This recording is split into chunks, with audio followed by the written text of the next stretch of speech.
Hey guys, Andrew here. Welcome back to Drew Tutorial, and in this video I'm going to show you how to quickly log out or sign out of your Atlassian account.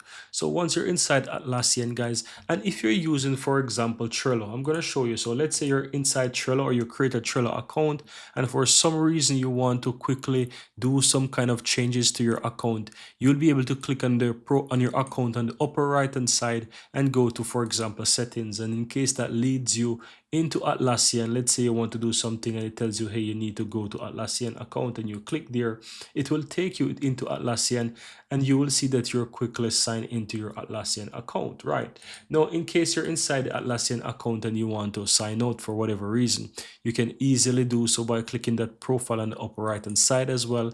And here you have the option to log out. So here you can quickly sign out of your Atlassian account, and that's all there is to it, guys. Now you can always sign back in.